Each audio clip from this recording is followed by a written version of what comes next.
can you remember, was any turning point or when it kind of clicked for you that you felt passionate about it? Like, was there a situation or incident that you went, oh, wait a minute, I'm involved in this, or I want to get involved in this?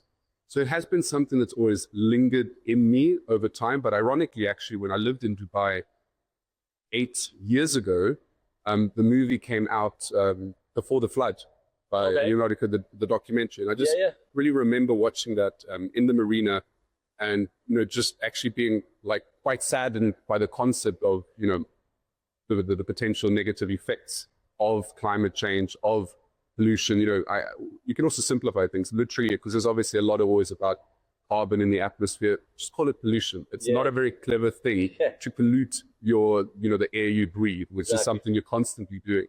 So that was a point, really a turning point, watching that documentary, just thinking, I also have to get involved. I can't just ignore that. And then after Dubai, then I started. That was it.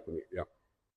I think you just mentioned it, but what experience that made climate and energy transition a personal mission for you? So I know that movie changed it, but when did it become, so after that movie, when did you go, right, what was the next step? So after working in Dubai, I invested into a company in Switzerland, and then I decided from an ethical point of view that we should pay 500 francs extra for the year to get hydropower instead of fossil fuel-based energy. Okay. So I just thought it's the right thing to do. And then that actually led me down the path of thinking, why is there no platform that showcases businesses running on clean energy? And that was the starting point. And obviously you have to create a business around that. Yeah. Just that in itself isn't sufficient. And then over time, then we became the platform that actually helps optimize these clean energy projects with a focus on local projects, because local energy means you don't lose 11% on transmission. You can deploy it 14 times faster and all eyes on the clock. Yeah. And you can also be on during grid outages. So that then became our niche, that we really take a local clean energy project that might not get the green light for funding, and we make it bankable. Amazing. But how did you said there you had the option to pay, was it an option to pay the 500 francs extra? Yes. So they came to you and said, if you want, you pay 500 francs, then this becomes then it becomes clean energy. Clean energy. Yes. And that was presented to you, and you said, that's a brilliant idea. I don't really think it was presented. It was more a query. Like you got at the beginning of the year, you got like, these are your choices of the kind of electricity that you have. Yeah. And then decided. And then you said, it's a no-brainer. Yeah. Amazing. You've worked in finance, tech, banking, research, and now entrepreneurship, and you've seen the impacts and inefficiency up close. So you're well-rounded and well-versed. How did this combination of disciplines shape the way you approach sustainability today?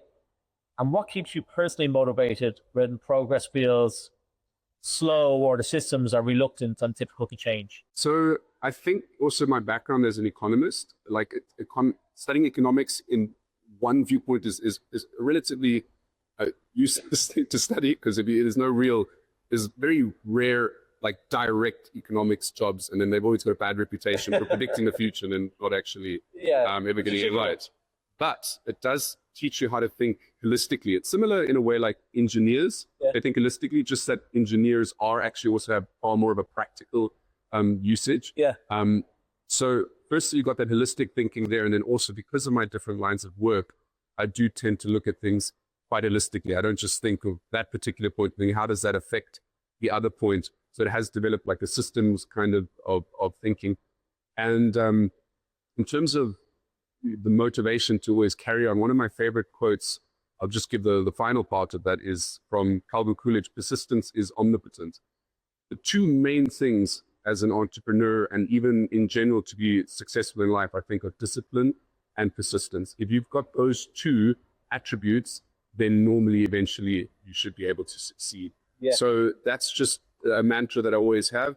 You just keep on going. You have to have almost a goldfish memory. Like, forget, oh geez, this has been a 5-year slog. And if I'd had known in the beginning, but you just go step by step. You sometimes have to have faith in the ability. I think the main thing from an entrepreneurial point of view, the main thing that you need to have is the ability to solve problems. Because you're going to get so many problems, and you're not going to know what the problems will be until they come to you.